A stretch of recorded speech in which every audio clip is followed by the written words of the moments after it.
नमस्कार, एक बार फिर से स्वागत है आपका खुली बात आकाश के साथ कार्यक्रम में। और आज खास चर्चा में मेरे साथ लोनी नगर पालिका के पूर्व चेयरमैन और भाजपा नेता डॉक्टर विनोद बंसल जी मौजूद हैं।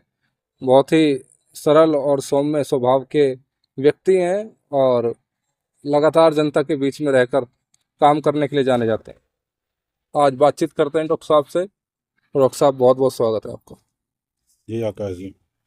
तो सर, सबसे पहले हमारे दर्शकों को अपने जीवन परिचय के बारे में कुछ बताएं कि भाई, आपका जो परिवार है वो राजनीतिक घराना शुरू से रहा है। तो क्या कुछ खास रहा आपके जीवन में जब आपने यहाँ से सामाजिक जीवन की शुरुआत करी? देखिए, 2006 में मैं भारतीय जनता पार्टी से चुनाव लड़ा, नगर पालिका चुनाव जीता और जनता के बीच में रह के काम किया। और उसके बाद 2012 में विधानसभा चुनाव लड़ा।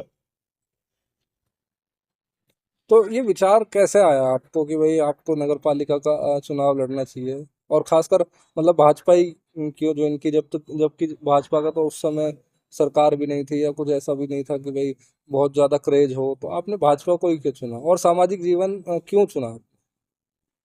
ये भारतीय जनता पार्टी सरकार में नहीं थी, लेकिन मैं हमारे कुछ परिवार के विचार जो हैं वो भारतीय जनता पार्टी से मेल खा रहे थे। जी।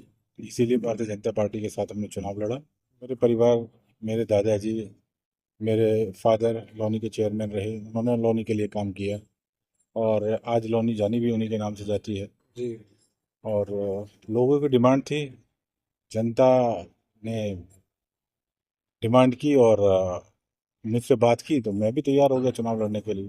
जी, आप जब सीट पर आए तो सबसे बड़ी जो चुनौतियां थी वो क्या आपको महसूस हुई कि भाई लोनी में ये बदलाव होना चाहिए? देखिए, लोनी बिल्कुल स्लम बना हुआ है। और जब मेरे टाइम में, जब चुनाव जीतने के बाद में, तो हमने कुछ लेआउट बनाए लोनी के लिए। जैसे शिविर का काम था, जी। या जल निकासी के ऊपर जो हमें काम करना था, या जो गंगा जल योजना थी उसके ऊपर काम करना था। तो 2007 के बाद में हमने उस पर काम करना शुरू किया, जिसमें लगभग 35 किलोमीटर सिविल ट्रीटमेंट प्लांट और ये सारी चीज़ें तैयार की गई। और पानी की टंकियाँ, 14 पानी की टंकियाँ बनी, 5 बिजली के घर। तब एक बिजली घर लोनी के अंदर हुआ करता था, जी। जो बलराम नगर के सामने है। उसके बाद 5 बिजली घर लोनी के अंदर बनाए उस टाइम में। और मेरा जो प्लान था कि मैंने जो प्रण लिया था उस टाइम, ये लिया था कि जितनी भी लोनी की मेन सड़कें हैं, कम से कम उन पे काम किया जाए। जी। और हम लगभग सक्सेस भी रहे उस काम में, कि जितने भी मेन रास्ते थे उनको सबको हमने पक्का किया। खरंजा हो, सीसी हो, जो भी हो सकता था वो हमने काम किया। तो लगभग सब कितने जो राशि है उसका विकास आपके कार्यकाल में लोने को मिला हो? लगभग उन 5 सालों में कम से कम 1,000 करोड़ के आसपास का काम हुआ, सारा टोटल। अच्छा, अभी की बात करें तो 2012 से और 2026 चल रहा है। तो क्या लगता है, एक दशक से ऊपर का समय बीत चुका है, तो लोनी जिस प्रदेश की सबसे बड़ी नगर पालिका में गिनती आती है लोनी की, तो जिस स्तर पर लोनी को पहुंचना चाहिए था, क्या लगता है क्या लोनी पहुंच पाई वहां तक? देखिए, मुझे नहीं लगता 2012 के बाद जैसी स्थिति मेन रोड की है, गलियों की है, आज भी तस की तस बनी हुई है। आप देखिए, आज सड़कों पे धूल वैसे ही उड़ रही है, रास्ते पक्के नहीं हैं। और ये सब जो मेन कारण है, लोगों की जो सोच है उसके ऊपर है। आज तक किसी ने उस 35 किलोमीटर के अलावा छोटे मोटे जो काम चल रहे हैं, जगह जगह सिवर डाल दिए, वही काम चल रहा है। लेआउट प्लान कोई नहीं है कि इस पानी को कहाँ ले जाया जाए, कहाँ से इस पानी को मतलब इसका निस्तारण किया जाएगा। वो लेआउट आज तक इनके पास 10 साल 15 साल में किसी के पास नहीं है। और वो पानी लोनी का लोनी के अंदर ही घूमता रहता है। सड़क बना लें हम, खरंजे बना लें हम, लोनी में कुछ भी कर लें, लेकिन जब तक लोनी का सीवर सिस्टम सही नहीं होगा, लोनी का कोई भी काम नहीं हो सकता। अच्छा डॉक्टर साहब, क्या लगता है कि मतलब जल निकासी लोनी का सबसे बड़ा मुद्दा है और हर चुनाव में ये मुद्दा आता है नेताओं की जो घोषणा पत्र है कि भाई जल निकासी जल निकासी जल निकासी, लेकिन लगातार अब तो लगातार आपकी पार्टी के ही लोग सीट पर हैं। तो क्या लगता है कि ये जो जल निकासी है ये आखिर संभव क्यों नहीं हो पा रही? लोनी की जल भराव से मुक्ति आखिर लोनी को क्यों नहीं मिल पा रही? लोगों की इच्छा शक्ति नहीं है। अगर इच्छा शक्ति होती तो आज मुझे लगता है कि लोनी में ये समस्या ही नहीं खड़ी होती। आज जो पानी की समस्या है लोनी के अंदर, ये होती ही नहीं। तो ये तो लोकल स्तर पे लोगों को देखना है कि हम इसको कैसे काम जी करेंगे। सबसे बड़ी बात है कि हम दिल्ली के बॉर्डर पे हैं, 0 किलोमीटर पे बैठे हैं। जी आज हमारा बॉर्डर देख लीजिए, आज दिल्ली के और किसी भी कोने को देख लीजिएगा, उनकी स्थिति कैसी है और आज लोनी बॉर्डर की स्थिति कैसी है। आप शिव विहार मेट्रो स्टेशन से आपने देखा ये हालत क्या है। जी लोग निकलना दुर्भर हो गए हैं। अब जाके उस पर कुछ काम शुरू हुआ है और वो भी लगभग कुछ ही किलोमीटर में काम हो रहा है। बाकी अभी कोई प्लान ही नहीं है। हमारी नगर पालिका तो ऐसा भ्रष्टाचार है कि उनके पास कोई विजन ही नहीं है। अभी देखिए, आज सड़क बनाते हैं, कल सीवर वाले खड़े हो जाएंगे, जी परसों फिर जल निगम खड़ा हो जाएगा। जी इनके पास ये विजन ही नहीं है कि हम मिलजुल के काम करें। आज सड़क बनाएंगे, पैसा लगाएंगे, कल को उसको फिर काटने के लिए शुरू हो जाएंगे। तो ये तो नगर, ये इतना सोच नहीं है इनको, ना इनके पास विजन है। सिर्फ इन्हें काम करना है, पैसा कमाना है। किसी किसी को कोई विजन ही नहीं है किसी के पास। लोनी बहुत त्रस्त है और हम चाहे कुछ भी कहें, लेकिन जनता त्रस्त है और जनता दुखी भी है लोनी में।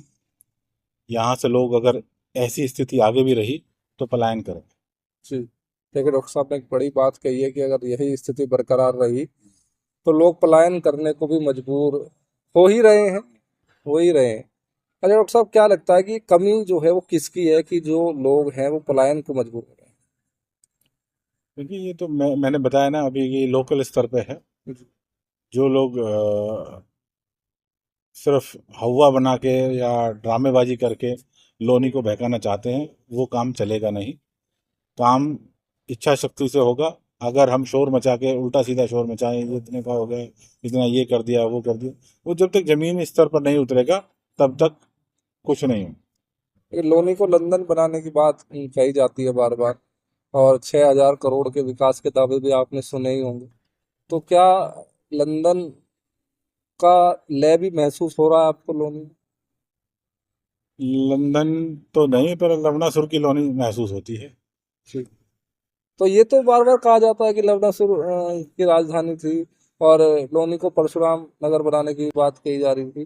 तो क्या लगता है, क्या लवणासुर की राजधानी जो बताई जा रही थी वो आज भी हम उसी युग में जी रहे हैं? उसी युग में जी रहे हैं। आज देखते हो आप स्थिति कैसी, आप देखो इसको, लवणासुर वाली स्थिति में ही जी रहे हैं सब लोग। अच्छा, एक सफाई व्यवस्था अगर नगर पालिका की बात करें तो सफाई व्यवस्था जो है वो बिल्कुल चरमराई हुई है क्षेत्र की। आज चाहे वो बेहटा नहर को ले लीजिए आप, उसका भी अभी बड़े जोर शोर से जो है उद्घाटन नारियल फोड़े गए।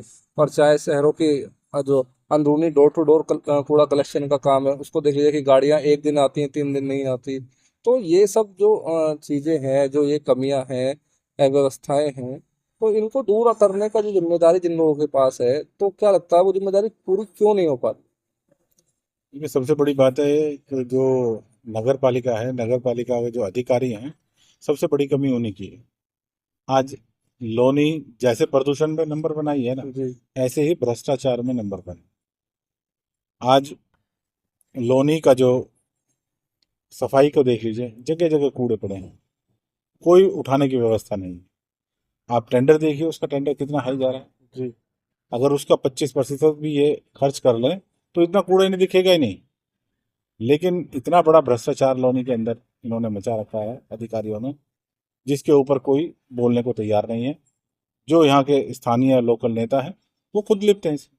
जी। आजकल एक चर्चा बहुत चल रही है कि भाई दिल्ली से लेकर और देहरादून तक ये दिल्ली देहरादून इकोनॉमिक कॉरिडोर जो बना है इसका लोकार्पण भी अभी हाल ही में हुआ है।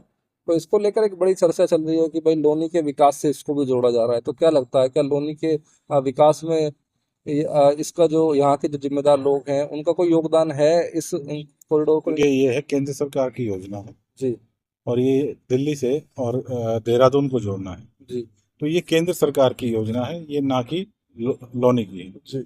इसमें केंद्र सरकार और उत्तर प्रदेश सरकार, जहाँ तक उत्तर प्रदेश का एरिया है उसमें उत्तर प्रदेश सरकार का भी वो है। और बाकी यहाँ लोकल स्थानीय नेता का किसी का भी कोई हाथ नहीं। ये केंद्र केंद्र की योजना है और केंद्र ने काम किया है।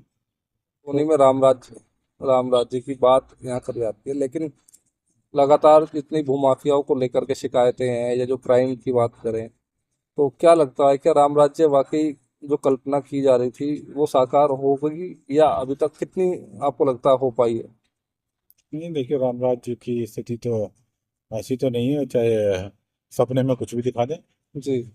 तो मुंगेरी लाल के मुंगेरी मुंगेरी लाल के हसीन सपने हैं। जी। अच्छा, दूसरा एक यहाँ अवैध जो औद्योगिक इकाई है जिनसे प्रदूषण, जिसकी वजह से अभी हाल ही में लोनी को नंबर वन का खिताब शायद राम राज्य के लिए, लंदन के लिए तो नहीं मिला, लेकिन प्रदूषण के लिए तो मिल ही गया।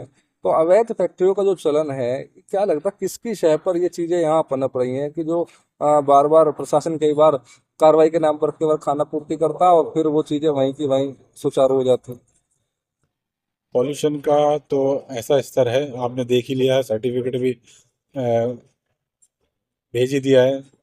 और लोनी की जितनी भी फैक्ट्रियां हैं, किसी के पास पानी का निस्तारण नहीं है, जमीन में उतार रहे हैं सारे बोरिंग करके।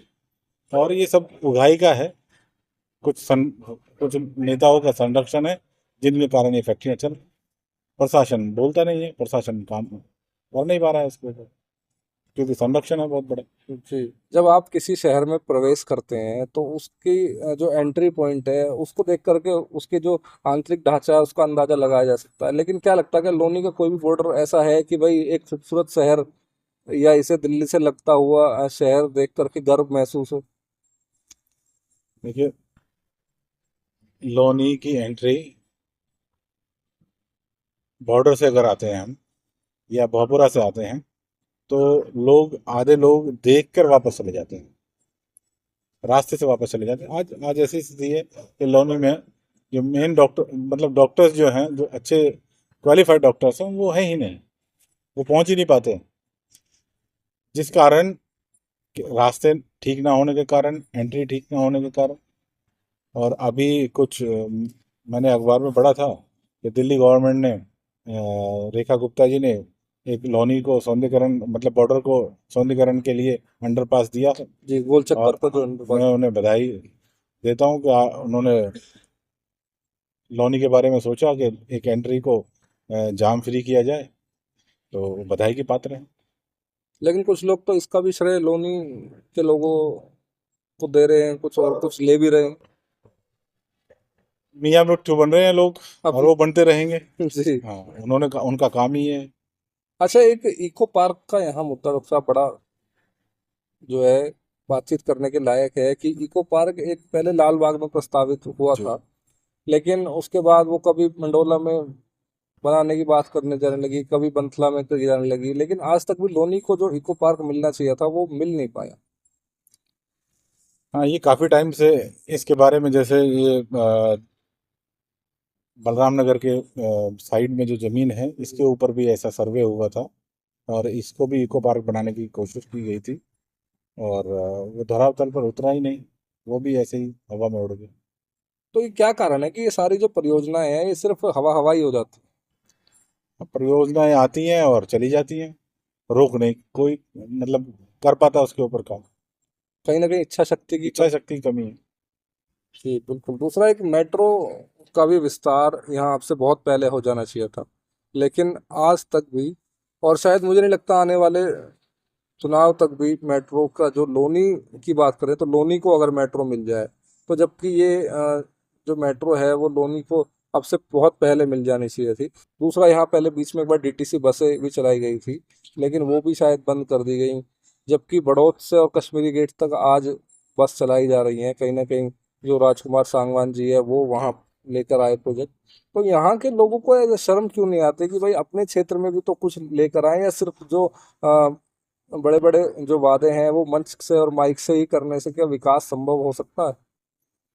देखिए, जो मेट्रो का काम है, ये आज बागपत तक बननी चाहिए। अभी तो देखिए दिल्ली से बाहर अगर आप एनसीआर में चले जाएंगे, नोएडा जा रही है मेट्रो, अब पलवल तक मेट्रो जा रही है, फरीदाबाद मेट्रो पलवल तक जा रही है, लोनी बॉर्डर तक ही मेट्रो रुकी हुई है। और ये अब से 10 साल पहले बन जानी चाहिए थी बागपत तक। तो जो इतना रोड पे कंजेशन है वो होता ही नहीं। आज आप अगर लोनी में से निकलते हैं तो आपको खंबे खड़े मिलेंगे बीच सड़क में, जी। जो कि अगर पुल नहीं बन रहा है तो वो खत्म होना चाहिए था। सरकार को उस जो यहाँ के स्थानीय लोग हैं इतने दिन से बीच सड़क में पिलर खड़े हुए हैं और दोनों तरफ से ट्रैफिक कैसे गुजरता है बरसात में सब जानते हैं, देखा है सबने। आज या तो उसको पुल बन जाना चाहिए था, अगर नहीं बन रहा है तो उसको हटाना चाहिए वहां से। जी, कम से कम रोड तो रोड तक क्लियर हो। हाँ क्लियर हो। अरे डॉक्टर साहब, एक चीज और, यहाँ जीडीए द्वारा जो स्वीकृत 9 कॉलोनियां हैं, उनमें भाई विकास प्राधिकरण एक, अगर अच्छी इच्छा शक्ति के साथ अफसर लोग काम करें और जनप्रतिनिधि अपनी जो कलम है उसको मजबूत रखें, तो उनकी दशा आज शायद कुछ और होती। लेकिन अभी आप एयरपोर्ट कॉलोनियों की दशा देखेंगे तो शायद चलने लायक रास्ते भी नहीं दिखाई देंगे। लोनी के अंदर 9 कॉलोनियां हैं जो जीडीए से अप्रूव्ड है। और जीडीए लोनी से 2% स्टैंप ड्यूटी भी लेता है, जिसमें इन कॉलोनियों में जीडीए द्वारा काम होना चाहिए। और इसके जो नक्शा पास है वो पूरी लोनी का जीडीए करना चाहिए, लेकिन लोनी को लूट का अड्डा बनाया हुआ है। आज आप कहीं भी चले जाइए, कोई मकान बनता रहेगा उस पे किसी का कोई नक्शा पास नहीं है। पूरी बॉर्डर से लेके और ट्रोनिका तक एक भी मकान यहाँ पर आपको नक्शे के साथ नहीं मिलेगा, लेकिन सारे कंस्ट्रक्शन हो रहे हैं। आप खन्ना नगर को उठा लीजिए, आज अप्रूव्ड कॉलोनी है, यहाँ 200 गज 250 गज के प्लॉट थे, आज उन्हें तोड़ तोड़ के 50-50 गज का बनाया जा रहा है। कहाँ सो रहा है चिड़िए, कहाँ जोड़ सो रहे हैं स्थानीय नेता? सिर्फ पैसा उगाया जा रहा है लोनी से और लूट का अड्डा बनाया गया। अब सुरक्षा से जुड़े हुए कुछ मुद्दे डॉक्टर साहब और भी हैं जो बार बार जिक्र किया भी जाता है। आपने एक बार पहले भी सवाल किया था इसको लेकर कि जिला गाजियाबाद मूवी बनी, यहाँ व्यापारियों के मर्डर हुए। तो डॉक्टर साहब, मैं आज आपसे जानना चाहता हूँ कि कौन से व्यापारी थे जिनके मर्डर हुए, क्या आपको कुछ याद है या आप भी नहीं, जानना ही मैं भी पूछना चाहता हूँ कि हाँ, जब भी ये जिला गाजियाबाद का जिक्र किया जाता है तो जिला गाजियाबाद में एक पार्ट 2 भी है, जी। जिसमें चाय में जहर दिया गया था। जी, चाय में जहर। चाय में जहर दिया गया था, उस पार्ट 2 का भी तो जिक्र होना चाहिए। जी। जिला गाजियाबाद का ही पार्ट 2 है वो। ये चाय। और जी। जी जी चाय में जहर दिया गया, शायद आप ये कटारा वाले कांड की बात जी करें। जी जी जी जी। वो भी तो गाजियाबाद का पार्ट 2 है, जिला गाजियाबाद का पार्ट 2 है वो भी। तो उसकी भी बात की जानी चाहिए। और ये लोग समझ जाएंगे, उसको करने का जरूरत ही नहीं है उसके ऊपर। जी। अच्छा, अभी बात करें, एक रोहिंग्या बांग्लादेशियों का मुद्दा यहाँ बहुत चर्चा में रहता है कि रोहिंग्या बांग्लादेशियों का कब्जा था, ये था वो था। क्या लगता है कितने रोहिंग्या बांग्लादेशी हमारी कॉलोनी में आए, और अगर आए तो कितने खदेड़े गए, और अगर हैं तो क्यों हैं? हाँ, जिक्र तो लोग करते हैं कि रोहिंग्या बसे हुए हैं, और आज तक मैंने भी नहीं सुना कि कुछ यहाँ से निकाले गए हों। और अगर हैं तो उनकी जांच क्यों नहीं होती? उनकी जांच हो के उनको निकाला जाए, या उन्हें जहाँ भेजना है उन्हें वहाँ भेजा जाए। आज तक 15 साल में तो नहीं निकाले गए, वो एक भी रोहिंग्या नहीं पकड़ के निकाला गया। तो लोन से बताइए कहीं कितने निकले? दूसरा डॉक्टर साहब, एक एफआईआर का जो खेल है वो लोनी में बहुत खेला जाता है कि अगर कहीं कुछ विरोध के स्वर उठे तो एफआईआर की ताकत से उसे दबाने का काम जो किया जाता है। तो आखिर लोनी को ये मुक्ति क्यों नहीं मिल पाती है, या ये जो ऐसी जो प्रचलन है इन चीजों का, इन प्रथाओं का, इनका दमन आखिर क्यों नहीं हो पाता? बेसिकली ये दबाव की राजनीति है। आप कोई भी आवाज़ उठाए उसके ऊपर एफआईआर कराइए, आवाज़ दब जाएगी। आज हमारे क्षेत्र में सामाजिक जो व्यक्ति हैं जो सामाजिक व्यक्ति हैं, अगर उनमें से भी कोई अगर कुछ बोलता है तो उनके ऊपर भी यही काम होता है, एफआईआर होती है, रेप के केस लगते हैं, और धमकाने की कोशिश की जाती है। तो ये राजनीति एक तरफा राजनीति हो रही है आजकल। कहीं ना कहीं हिटलर शाही है। हिटलर शाही है पूरी। जी। अगर कोई भी आवाज उठाता है उसके ऊपर एफआईआर। राजनीति में कोई दूसरा व्यक्ति राजनीति करना चाहता है उसके खिलाफ एफआईआर, एससी एक्ट, कुछ ना कुछ इस तरीके से लगा दिए जाते हैं जो व्यक्ति कहीं ना कहीं दबाव बना। दबाव में रहे। जी। और मैं ये जनता से कहना चाहता हूँ, अगर ऐसी दबाव की राजनीति अगर लोनी के अंदर होती रही तो यहाँ पर गरीब आदमी और सामाजिक लोगों का हनन होगा और जंगल राज रहेगा। दूसरा, एक भूमाफियाओं को बड़ा खदेड़ने की बात करी जाती है, लेकिन आप आए दिन देखिए कि भूमाफियाओं की जो शिकायतें हैं वो तमाम, आप सोशल मीडिया मीडिया या थानों में शिकायत देख लीजिए या जमीन पर अगर जाकर भी देखेंगे तो हर कॉलोनी में लगभग कुछ ना कुछ ऐसा मिलेगा, भूमाफियाओं का एक मकड़ जाल लोनी में फैला हुआ है। तो क्या लगता है कि केवल हवा हवाई वादे हैं या इनको किसी व्यक्ति विशेष की या किसी अधिकारी की शय प्राप्त है? क्योंकि संरक्षण तो है कहीं ना कहीं, तभी ये रुकता नहीं है। रोज गरीबों के प्लॉट कब्जाए जाते हैं और वो दर दर घूमते रहते हैं। और ये दबाव की राजनीति है, इसमें भी दबाव की राजनीति की जाती है। किसी को किसी के प्लॉट में एप्लीकेशन दिलवाओ, फिर उनका फैसला कराओ और फैसले में फिर उस प्लॉट को खरीद लो और गरीब आदमी बिल- औने पौने दोनों दामों में बेच के चला जाता है। जी। तो ये तो दबाव की राजनीति है और ये बहुत बड़ा लोनी का मतलब दुर्भाग्य है। दुर्भाग्य है।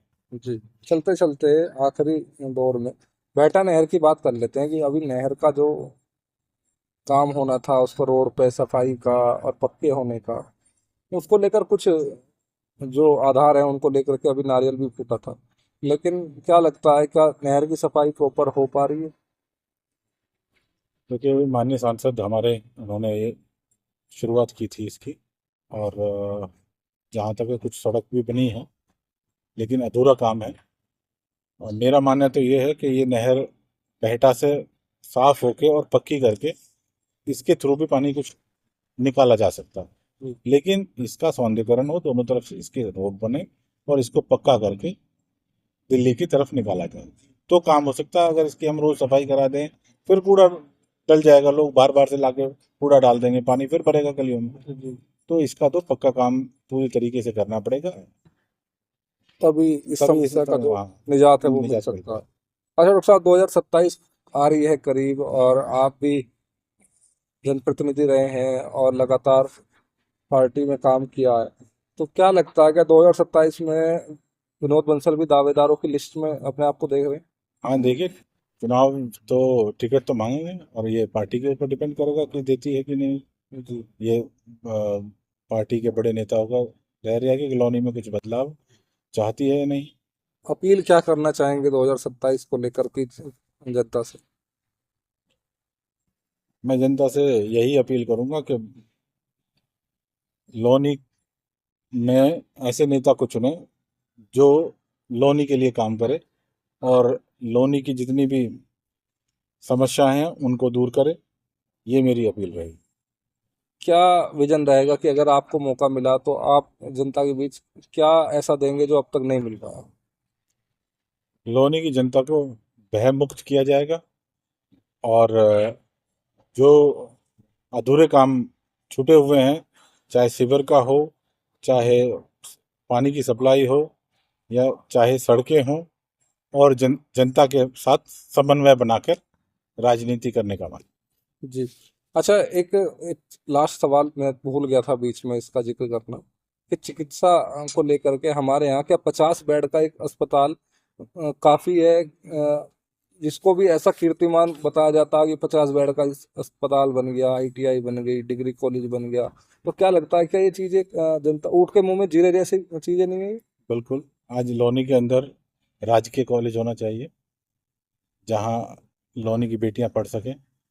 और चिकित्सा के बारे में यहाँ कम से कम 200 से 300 बेड का हॉस्पिटल होना चाहिए था अब तक। आज यहाँ की जो जनसंख्या है वो आंकड़े के हिसाब 5.5 लाख के आसपास, और अगर बगैर आंकड़े के देखें तो 17 लाख की आबादी है। तो यहाँ तो ऊँट के मुंह में जीरा है। चिकित्सा के लिए लोग दिल्ली जाते हैं, जा ज़्यादातर जितनी भी लोड है उस लोड को देखते हुए लोग बड़े बड़े जीटीबी हॉस्पिटल इधर भागते हैं। लोनी में आज 200 बेड का हॉस्पिटल चाहिए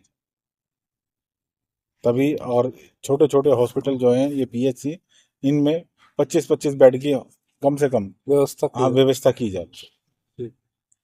जो राजनीति लोनी की आजकल आप देख ही रहे होंगे कि जो ये हिंदू मुस्लिम वाली जो लड़ाई है, जो यहाँ कभी ऐसा नहीं हुआ कि भाई कभी बहुत बड़ा कुछ ऐसा कांड हुआ हो कि भाई दो खेमों में समाज को बांट दिया जाए, लेकिन अब कुछ वर्षों से ऐसा क्यों हो रहा है? देखिए, हिंदू मुस्लिम, मैं सारे धर्म, सब धर्म को एक मानता हूँ और मैंने कभी धर्म की राजनीति नहीं की। मैं चाहता हूँ कि सब लोग मिलकर रहें और जो धर्म की के राजनीति राजनीति पर रोटियां सेकते हैं, मैं ऐसे नेताओं को अच्छा नहीं मानता। धर्म के नाम पर लोगों को लड़ाकर राजनीति करना सबसे बड़ा पाप है। बिल्कुल। तो ऐसे हमारे साथ डॉक्टर विनोद बंसल जी, जिन्होंने बड़े ही स्पष्टता और बेबाकी के साथ हमारे सवालों का जवाब दिया, और आने वाले समय में कुछ और ऐसी चीज़ें भी आपको दिखाएंगे कि जो अगर अभी हम आपको दिखाएंगे तो शायद जल्दबाजी हो। आप बने रहिए हमारे साथ।